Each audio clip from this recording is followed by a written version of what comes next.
sein du CMNE, les grands enjeux qu'on a avec le fait d'avoir une CDP, c'est de pouvoir amener du client en agence. Parce qu'aujourd'hui, on a énormément de clients qui se connectent sur le site internet ou sur l'application mobile, mais ne viennent plus en agence. Donc le conseiller n'a plus d'informations sur ses projets de vie et ne peut plus lui vendre des produits. Donc ce qu'on souhaite, c'est d'emmener du digital au physique pour que les conseillers puissent proposer des produits en adéquation avec leurs clients. Le deuxième point, c'est également de proposer le bon produit à la bonne personne au bon moment.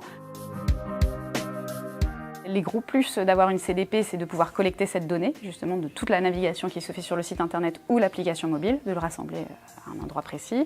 Ensuite, de pouvoir utiliser cette donnée en la segmentant, créer des segments en fonction des populations et des personnes qu'on souhaite toucher.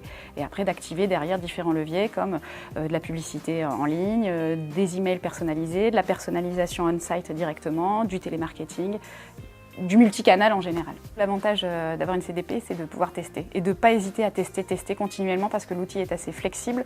On est sur du web, donc on peut modifier très rapidement, revenir en arrière. Un exemple de cas d'usage, c'est de traquer la navigation d'un internaute et de s'apercevoir que ça fait 3 fois qu'il vient sur un simulateur de crédit auto et de se dire il ne va pas jusqu'au bout. Tiens, c'est parce que s'il allait jusqu'au bout, on le traiterait forcément. S'il ne va pas jusqu'au bout, la CDP nous permet de donner l'information et nous de l'appeler derrière pour lui proposer un rendez-vous directement avec le conseiller qui va lui proposer les dernières offres en adéquation avec ses attentes.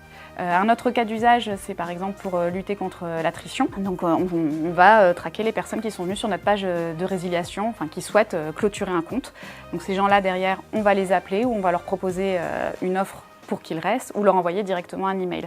On a également importé manuellement notre score d'attrition propre au CMNE au sein de la CDP pour pouvoir l'utiliser dans de la segmentation précise et après mener des actions concrètes auprès de ces personnes-là. Le challenge le plus important quand on a mis en place le projet CDP au sein du Crédit Mutuel, c'était de fédérer toute l'entreprise autour de ce projet parce que la data ça fait peur, collecter de la donnée ça fait très peur, surtout pour une banque où les données doivent être 100% sécurisées. Comment on rassure là-dessus? On prend un partenaire qui est certifié RGPD, qui est reconnu sur le marché, qui est français, donc ça c'est déjà un plus. Ensuite, c'est continuellement échanger, faire des réunions, leur rappeler qu'on est là, qu'on peut faire des choses et que c'est dans l'air du temps et que la data, c'est l'or noir du 21e siècle.